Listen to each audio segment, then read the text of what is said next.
Now let us discuss the sixth sub question of this question number 1. Sixth question is Px is equals to, question number 6,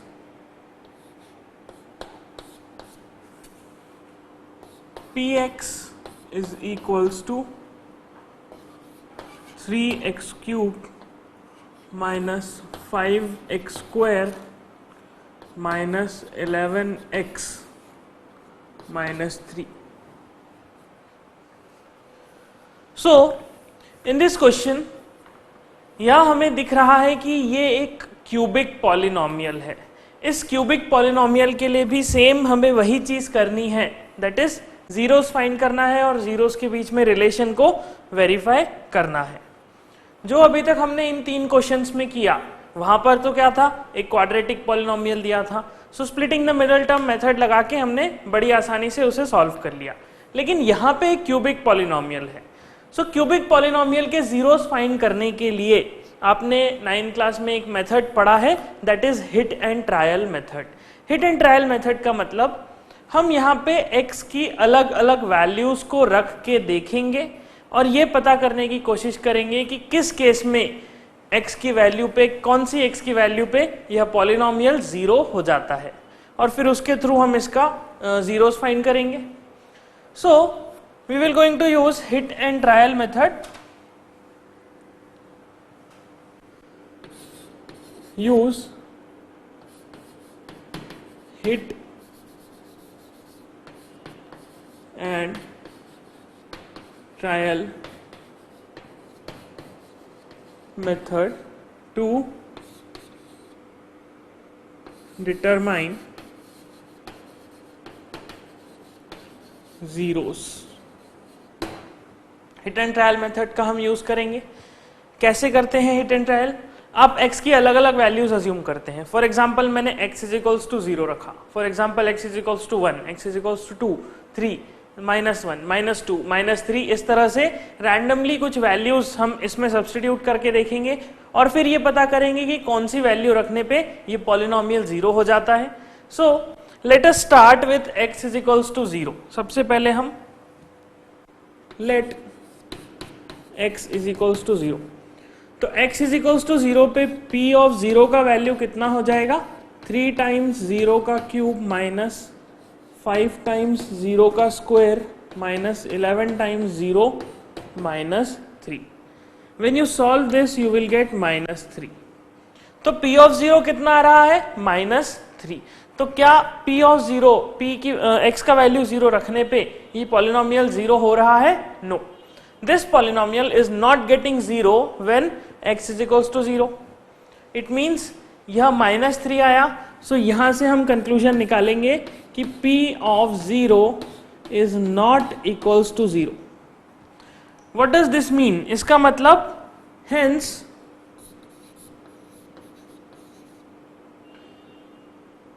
x is equals to 0 is not a 0 of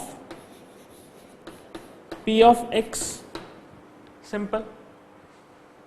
Okay, I am not going into deep. मैं बहुत ज़्यादा deep में नहीं जाऊंगा इस lecture में, because ये चीज़ आपने 9th क्लास में सीखी हुई है.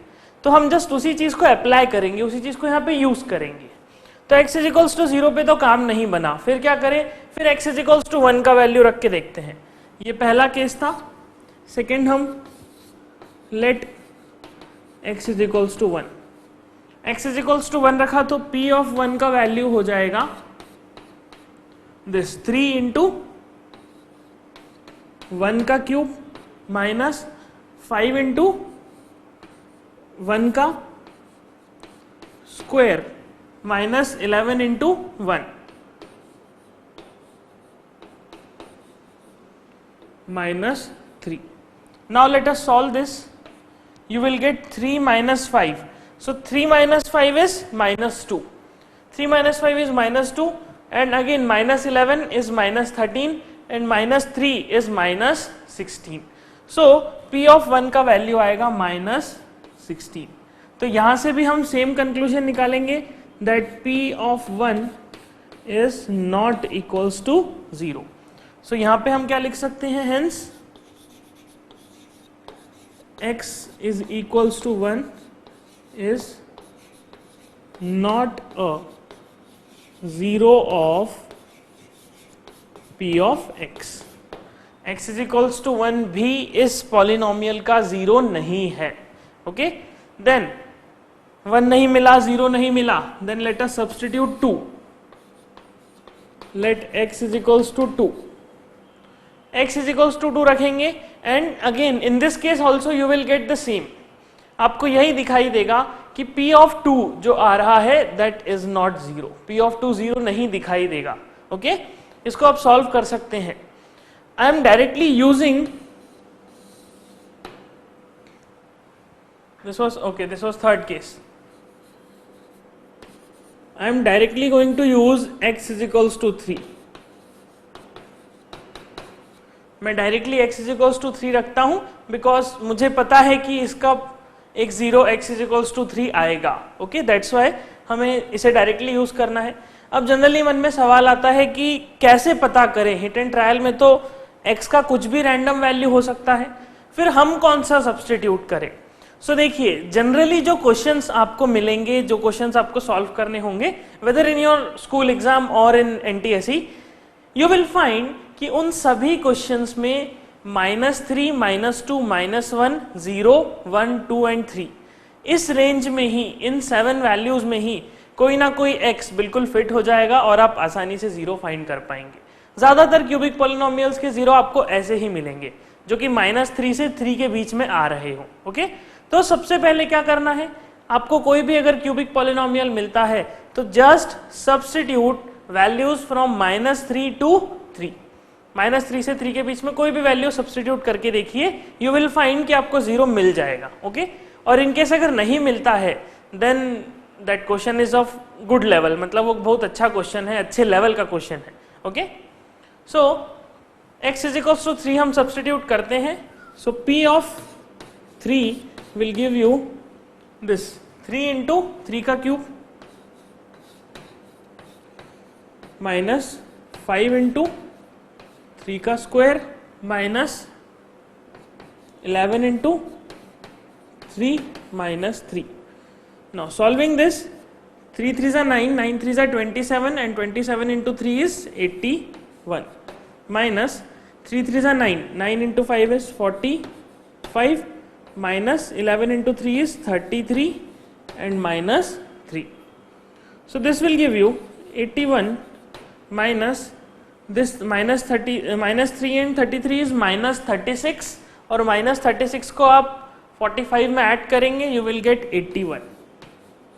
So यहाँ पे ये कैंसल होता हुआ दिखाई देगा and you will find this implies p of 3 is equals to 0.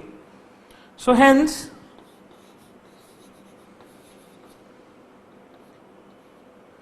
x is equals to 3 is a 0 of p of x. हम ऐसा लिख सकते हैं that x is equals to 3 is definitely a 0 of p of x. अगर मुझे x is equals to 3 एक 0 मिल गया इस पॉलिनोमियल का, इस क्यूबिक पॉलिनोमियल का, so I can write p of x is equals to x minus 3 into x square into ax square plus bx plus c. Just remember that you have studied the factor theorem in 9th class. आपने factor theorem के बारे में सीखा था. In that factor theorem आपने एक cubic polynomial को एक लीनियर और एक क्वाड्रेटिक पॉलिनोमियल के प्रोडक्ट के टर्म्स में रिप्रेजेंट किया था. एक क्यूबिक पॉलिनोमियल को हम कैसे रिप्रेजेंट कर सकते हैं, या तो 3 लीनियर पॉलिनोमियल के प्रोडक्ट में, या फिर एक क्वाड्रेटिक और एक लीनियर पॉलिनोमियल के प्रोडक्ट में. ओके, या फिर डायरेक्टली इस तरह से. तो यहाँ पे हमने इसे एक लीनियर और एक क्वाड्रेटिक पॉलिनोमियल के टर्म्स में रिप्रेजेंट कर दिया. नाउ यहाँ पर हमें सिर्फ एक 0 मिला है, अभी हमें 2 0 और फाइंड आउट करने हैं बिकॉज क्योंकि ये क्यूबिक पॉलिनोमियल है इसीलिए इसमें 3 zeros होंगे. अब बाकी के 2 zeros फाइंड आउट करने के लिए again we will going to use the factor theorem जो आपने 9th क्लास में सीखी है. किस तरह से आप इस लीनियर पॉलिनोमियल को 3 बार लिखते हैं। आपने सीखा है that you right this polynomial 3 times, और इस तरह से लिखते हैं सच दैट जब आप उसको एड अप करें या सब्ट्रैक्ट करें तो आपको यही वाला पॉलिनोमियल वापस से मिल जाए। कुछ इस तरह से आप इसे लिखते हैं। कैसे, चलिए देखते हैं लिख के। मैंने इस तरह से लिखा x minus three and x minus 3। तो 3 बार आपने इसे लिख दिया। नाउ अभी मुझे इस पॉलिनोमियल में, इस क्यूबिक पॉलिनोमियल में सबसे पहले क्या चाहिए, 3x क्यूब। 3x क्यूब मेरी सबसे पहले की रिक्वायरमेंट है। तो 3x क्यूब लाने के लिए इसमें मुझे क्या मल्टीप्लाई करना पड़ेगा सच दैट यहाँ पे 3x क्यूब वाला टर्म आ जाए। तो देखिए यहाँ पे अगर मैं 3x स्क्वायर मल्टीप्लाई कर देता हूं, so this will give you 3x cube minus 9x square. 3x cube minus 9x square मिल जाएगा। नाउ क्या मुझे 9x स्क्वायर चाहिए? इन दिस पॉलिनोमियल हमारे पास x स्क्वायर का कोएफिशिएंट 5 है, ना कि 9। सो इट मीन्स मुझे यहाँ पे सिर्फ माइनस 5x स्क्वायर वाला ही टर्म चाहिए, लेकिन मुझे माइनस 9x स्क्वायर मिल रहा है। So what we can do, हम इस टर्म में कुछ ऐसा मल्टीप्लाई करते हैं, इस टर्म में कुछ इस तरह का एक वैल्यू मल्टीप्लाई करते हैं, एक एक्सप्रेशन मल्टीप्लाई करते हैं सच दैट ये वाला एक्सप्रेशन इसके साथ मिलके माइनस 5x स्क्वायर दे दे। जैसे कि यहां पर अगर हम प्लस 4x मल्टीप्लाई करते हैं, सो प्लस 4x जब हम इसमें मल्टीप्लाई करेंगे this will give you plus 4x square minus 12x, plus 4x square minus 12x मिलेगा। सो यहां पे minus 9x square plus 4x square मिलके क्या बन गया, माइनस 5x स्क्वायर। तो ये वाला टर्म हमारा सही है, हमने बिल्कुल सही टर्म चूज किया है, this plus 4x square. Now अब यहां पे प्लस 4x मल्टीप्लाई करने से हमें प्लस 4x स्क्वायर तो मिला ही, साथ में माइनस 12x भी मिल गया। तो x का कोएफिशिएंट कितना मिल रहा है, माइनस 12, लेकिन हमारे इस पॉलिनोमियल में x का कोएफिशिएंट कितना है, minus 11। So what we need to do, हमें एक x कम करना है। तो इसीलिए अगर मैं इस लास्ट टर्म को 1 से मल्टीप्लाई कर दूं, प्लस 1 से मल्टीप्लाई कर दूं, सो this will give you plus x minus 3। Now observe it very very carefully, ये दो टर्म्स मिलके माइनस 5x स्क्वायर बनाते हैं, ये दो टर्म्स मिलके माइनस 11x बनाते हैं। हमारे पास 3x क्यूब है, यहाँ पे भी मिल रहा है, हमारे पास माइनस 5x स्क्वायर है, यहाँ पे भी मिल रहा है, हमारे पास माइनस 11x है, अगेन वो टर्म भी यहाँ पे अवेलेबल है, और माइनस 3 यहाँ पर भी अवेलेबल है। इट मीन्स हमने जो यहाँ पे फैक्टर किया है वह बिल्कुल करेक्ट किया है। I am repeating it again, आपने क्या करा, आपने इस लीनियर पॉलिनोमियल को 3 बार लिख दिया, और 3 बार लिखने में इसमें कुछ कोएफिशिएंट्स, कुछ टर्म्स को मल्टीप्लाई किया सच दैट ये वाला पॉलिनोमियल वापस से बन जाए। तो हमने इस तरह से इसे मल्टीप्लाई किया। सो ये वाला जो टर्म है, this term, this is what, this is basically p of x। ये कुछ नया नहीं है, ये p ऑफ x ही अवेलेबल है। So I can write p of x is equals to 3x square x minus 3 as it is plus 4x x minus 3 plus 1 times x minus 3। Now इस p of x में से हम x minus 3 को common निकाल लेते हैं। So in bracket you will get 3x square plus 4x plus 1। अब देखिए हमने क्या करा, हमने सबसे पहले हिट एंड ट्रायल मेथड लगा के इसको फैक्टराइज किया, इसका एक जीरो फाइंड आउट किया। अब क्योंकि ये जीरो फाइंड आउट हो गया है, x minus 3, x is equals to 3x zero find out हो चुका है, तो हमने इस p ऑफ x को एक लीनियर और एक क्वाड्रेटिक पॉलिनोमियल के टर्म्स में, प्रोडक्ट में लिख दिया। तो ये क्यूबिक पॉलिनोमियल इस तरह से बन गया। फिर हमने इस क्वाड्रेटिक पॉलिनोमियल को फाइंड किया, हमने ये पता लगाया कि ये क्वाड्रेटिक पॉलिनोमियल आखिर है क्या, इसका वैल्यू है क्या। किस तरह से? आपने इसे 3 बार लिख दिया और उसमें कुछ कोएफिशिएंट्स को मल्टीप्लाई किया इस तरह से, सच दैट एडिशन या सब्ट्रैक्शन करने से ये पॉलिनोमियल हमें वापस मिल जाए। तो यहाँ पे हमें इस तरह से ये पॉलिनोमियल मिल गया। नाउ अब आपके पास इस p ऑफ x जो कि एक क्यूबिक पॉलिनोमियल है, ये 2 टर्म्स में अवेलेबल है, एक लीनियर पॉलिनोमियल के टर्म्स में और एक क्वाड्रेटिक पॉलिनोमियल के टर्म्स में। क्वाड्रेटिक पॉलिनोमियल को सॉल्व करना आपने सीखा है, क्वाड्रेटिक पॉलिनोमियल के जीरोस को फाइंड आउट करना आपने सीखा है, that is by splitting the middle term. तो हम इस मिडिल टर्म को स्प्लिट करते हैं। मिडिल टर्म क्या है? 4x। 4x को इस तरह से स्प्लिट करना है सच दैट जो 2 टर्म्स आए उनका एडिशन 4x आए और उनका मल्टीप्लीकेशन कितना आए? मल्टीप्लीकेशन आए 3x square into 1, 3x square into 1।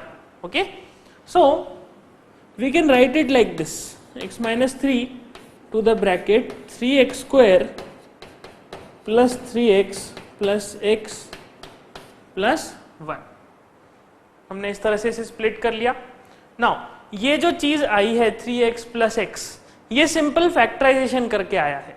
मेरे पास कितना अवेलेबल है? 3x स्क्वायर इंटू 1 मतलब 3। तो 3 को किस तरह से स्प्लिट कर सकते हैं? अब देखिए 3 स्प्लिट नहीं होगा, 3 कोई 2 टुकड़ों में नहीं टूट सकता। I can write 3 as 3 into 1 और 1 इंटू 3। सो 1 इंटू 3 या 3 इंटू 1 को जब हम ऐड करते हैं, 2 फैक्टर्स को जब हम ऐड करते हैं, so you will get 3x and 4x, that is 3x plus x, that is 4x. okay? तो इस तरह से हमने ये स्प्लिट किया। then x minus 3 as it is to the bracket, इसमें से हम 3x कॉमन निकाल लेते हैं, in bracket you will get x plus 1 plus 1 common निकाल लेते हैं तो again you will get x plus 1. this will give you x minus 3, इसमें से ब्रैकेट कॉमन निकाला x plus 1 एंड ब्रैकेट अंदर बचा 3x प्लस 1। इस तरह से हमने इस p ऑफ x को स्प्लिट कर लिया, इस क्यूबिक पॉलिनोमियल को स्प्लिट कर लिया 3 लीनियर पॉलिनोमियल्स में। Now we can easily deduce the zeros of this polynomial. सबसे पहला जीरो क्या है? 3, दूसरा जीरो -1 एंड तीसरा zero -1 divided by 1 divided by 3. okay, third zero is -1 by 3. so यहां पर जो 3 zeros आए हैं, now we can easily solve, now we can easily verify the result that we have obtained for the relation between coefficients and zeros. okay, so हम एक कोई सा भी relation verify कर लेते हैं, for example product of zeros. okay, so let us verify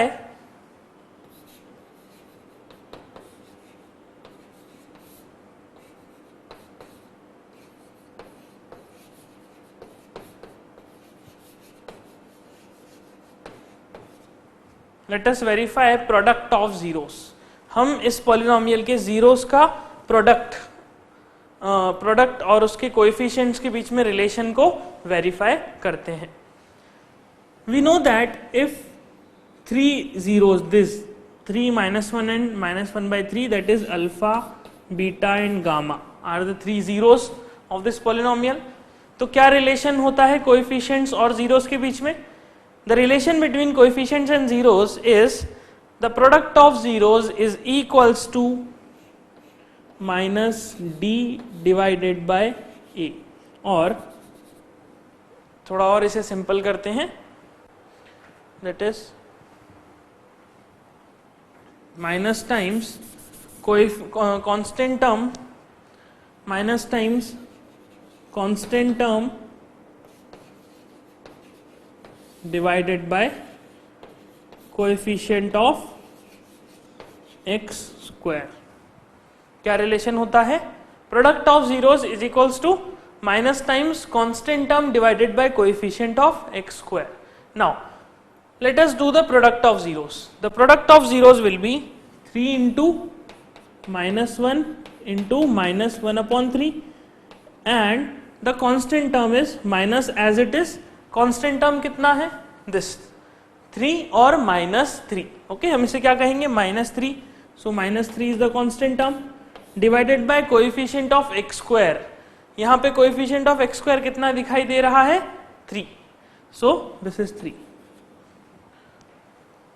इसे solve करेंगे, 3 into -1 into -1/3, this will give you 1, minus of -3 divided by 3, this will again give you 1, so 1 is equals to 1 means LHS equals to RHS, hence the relation is verified, okay, तो हमने यहाँ पे relation verify कर लिया। इसी तरह से sum of zeros का भी आप relation find out कर सकते हैं, verify कर सकते हैं। sum of zeros taken 2 at a time वाले केस में भी, that is alpha beta plus beta alpha, beta gamma plus gamma alpha, ये तीन का सम करके जो हम कोएफिशिएंट्स और जीरोस के बीच में रिलेशन निकालते हैं, आप उसे भी वेरीफाई कर सकते हैं, ओके। सो यहाँ पे जो मेन कॉन्सेप्ट था, जो चीज सीखने की थी, जो चीज रिवाइज करने की थी, that is to find the zeros of this polynomial. इस पॉलिनोमियल की जीरो को किस तरह से फाइंड करना है, ये मेथड हमने रिवाइज किया, ओके। सो इसे नोट कर लीजिए, this is question number 6, then we will solve question number 9।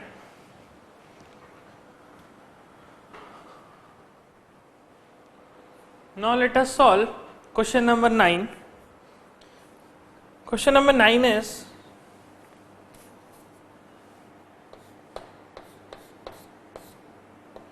P of x is equals to x square plus 1 by 6 x minus 2.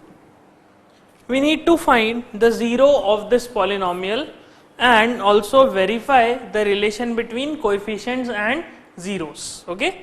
now polynomial दिख रहा है एक quadratic polynomial, फिर मन में सवाल आता है कि quadratic polynomial पे तो हमने बहुत सारे क्वेश्चन सॉल्व किए हैं, फिर ये अलग क्यों है। so just observe this, इसे ध्यान से देखिए, आपको दिखाई देगा कि x का कोएफिशिएंट 1/6 है। अभी तक हमने जितने भी क्वेश्चन सॉल्व किए उसमें डिनोमिनेटर वाला फंडा कभी नहीं आया, उसमें किसी भी टर्म के, किसी भी वेरिएबल के टर्म के कोएफिशिएंट्स फ्रैक्शन नहीं थे, ओके। वहां पे क्या थे, या तो इंटीजर थे या फिर इरेशनल नंबर थे जिसमें डिनोमिनेटर 1 था, ओके, जहां पे कभी भी हमने फ्रैक्शन का कोई क्वेश्चन सॉल्व नहीं किया। तो हम इस क्वेश्चन में ये सीखना चाहते हैं बेसिकली कि फ्रैक्शन अगर दिया हो, किसी वेरिएबल के कोएफिशिएंट में फ्रैक्शन आ रहा हो, तो वो फ्रैक्शन को कैसे सॉल्व किया जाए, बिकॉज जनरली एग्जाम में आपको क्वेश्चन ऐसा मिलेगा, सिंपल क्वेश्चन तो आएगा नहीं। तो इसे सॉल्व करने का क्या तरीका होना चाहिए, लेट अस अंडरस्टैंड दिस। देखिए, इसको सॉल्व करने के मल्टीपल वेज हैं, अलग अलग जगह पे अलग अलग तरीका लिखा रहता है, लेकिन हम एक स्टैंडर्ड तरीका सीखेंगे, एक बिल्कुल बेसिक तरीका जिसमें ज्यादा दिमाग नहीं लगाना, सिंपल इजीली सॉल्व हो जाएगा, ओके। देखिए किस तरह से करेंगे। इन दिस क्वेश्चन, इस पॉलिनोमियल में हम सबसे पहले इस फ्रैक्शन को हटाते हैं। हम कुछ ऐसा करते हैं कि ये फ्रैक्शन इसमें से हट जाए। कैसे हट जाए, हम इस पॉलिनोमियल का एलसीएम लेते हैं, this is upon 1, this is upon 1, so LCM कितना आ जाएगा, 1 इंटू 6 इंटू 1, दैट इज 6।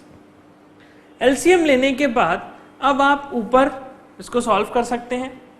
यहाँ पे एलसीएम आया 6, सो 6 upon 1 will give you 6 only, तो उसे यहाँ मल्टीप्लाई करना है, this will give you 6x square plus this will give you x minus this will give you 12। क्या हम इस तरह से इस पॉलिनोमियल को लिख सकते हैं? Yes, we can write this polynomial as 6x square plus x minus 12 divided by 6. Now, अब ध्यान से देखिए, ये पॉलिनोमियल बन गया बिल्कुल इजी वाला, वही सिंपल पॉलिनोमियल जो अभी तक हमने पढ़ा है, ओके, जिसको हमने अभी तक सॉल्व किया है। तो अब हम बड़ी आसानी से इसके जीरोस फाइंड आउट कर सकते हैं। इसके जीरोस फाइंड आउट करने में कोई बहुत बड़ी दिक्कत नहीं होगी।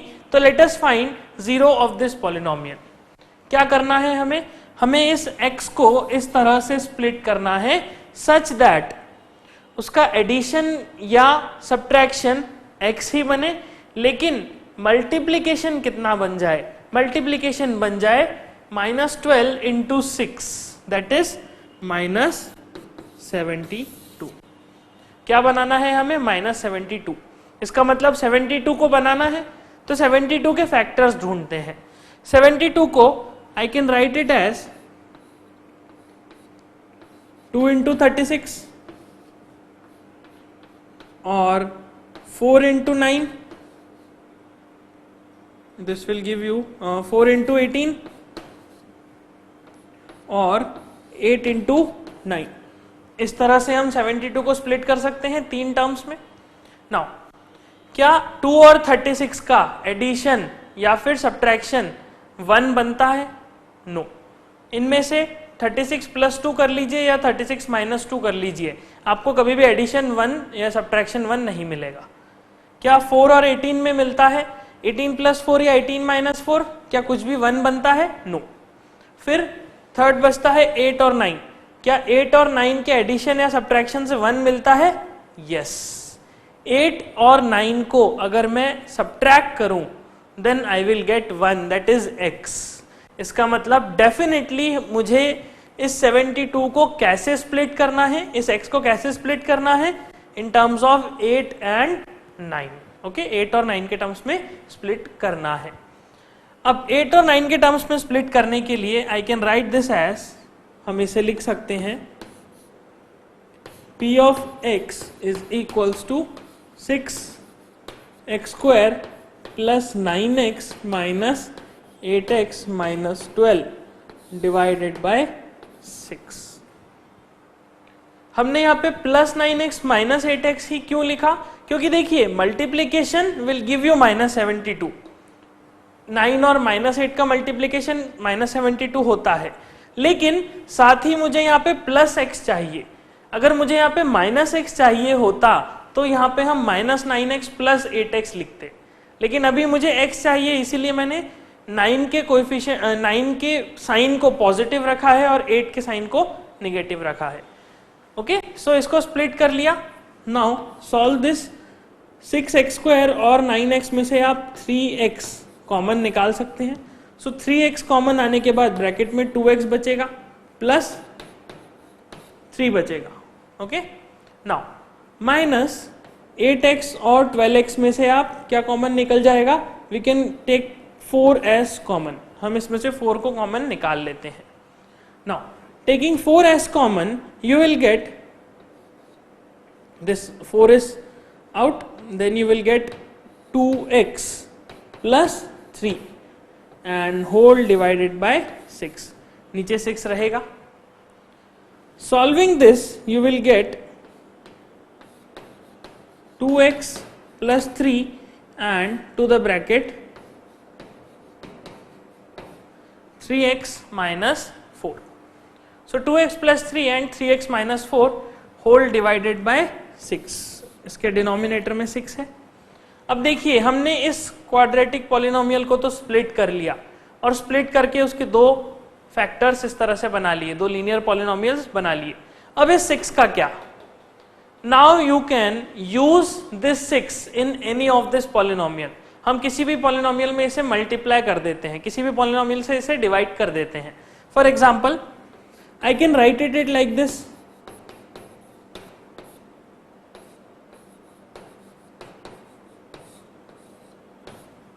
क्या हम इसे इस तरह से लिख सकते हैं? Yes, I can write this. Because अगर मैं ऐसा लिखता हूं 2 into 7 upon 6, so I can write it as 2 into 7 upon 6। इस तरह से ब्रैकेट में हम इसे लिख सकते हैं। That's why हमने इस पॉलिनोमियल को ऐसा लिख दिया। Now you can find the zero of this polynomial very easily। अब आप बड़ी आसानी से इस पॉलिनोमियल के जीरोस फाइंड आउट कर सकते हैं। कैसे? Let k x is equals to k be the zero of p of x। अगर x is equals to k इसका जीरो है, therefore p of k को क्या होना चाहिए? Zero. P of k should definitely be 0. So it means 2k plus 3 to the bracket 3k -4 divide by 6 should be equals to 0, यह 0 होना चाहिए. Solving this either 2k plus 3 is 0 which will give you k is equals to -3 by 2, or either 3k minus 4 by 6 is equals to 0. This will give you k is equals to 4 divide by 3. सो जो दो factors हमारे पास आए, that is दो zeros जो हमारे पास आए, they are -3/2 and 4/3. x is equals to -3/2 and 4/3 are zeros of p of x. इस पॉलिनोमियल p of x के जीरोस कौन से हैं? -3/2, दिस -3/2 एंड 4/3. तो यहां पे कॉन्सेप्ट क्या सीखा हमने? अगर डिनोमिनेटर वाला ऐसा फ्रैक्शन वाला कोएफिशिएंट मिलता है, इन दैट केस आप उसको इस तरह से एलसीएम लेके सॉल्व कर सकते हैं. तो देखिए क्वेश्चन यहाँ पे आसान हो गया. क्वेश्चन वही था, क्वेश्चन में कोई डिफिकल्टी नहीं थी. अल्टीमेटली यही पॉलिनोमियल सॉल्व करना था, लेकिन इसे लिखा इस तरह से गया. तो जब ऐसा लिख दिया देन यू गेट कंफ्यूज, तब आप कंफ्यूज हो गए कि ये जो लिखा है ये क्या है. ओके, सो नाउ अब क्योंकि जीरोस आ गए हैं, इसीलिए बड़ी आसानी से आप प्रोडक्ट ऑफ जीरोस और सम ऑफ जीरोस का रिलेशन चेक कर सकते हैं. So let us check first sum of zeros.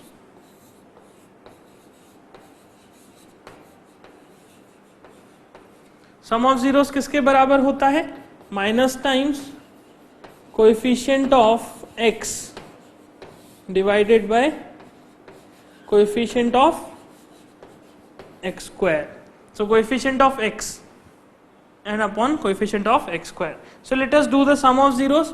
Two zeros are -3/2 plus 4/3 is equals to, what is the coefficient of x? x का coefficient is not this one, ये वाला. The coefficient of x is 1/6. So minus 1/6 divided by coefficient of x square. The coefficient of x square is 1. The coefficient of x square is 1. Now solving this, इसे solve करते हैं. इन LCM you will get 6, ऊपर आ जाएगा -9 plus 8. This is equals to -1/6. So -9 plus 8/6 is -1/6, और यहाँ पे भी -1/6. So LHS is equals to RHS. Hence relation is verified. तो जैसा हमने सम के लिए वेरीफाई किया, सेम कॉन्सेप्ट आप प्रोडक्ट के लिए भी लगा सकते हैं. So just simple multiply these two terms and get the relation for product of zeros also, that is constant term divided by coefficient of x square. Okay, so ये question इस तरह से सॉल्व करना है. यहाँ पे बस कॉन्सेप्ट सीखने वाला यही था, तो इसे नोट कर लीजिए. क्वेश्चन नंबर 9 हमने कर लिया. Then we will do question number 10.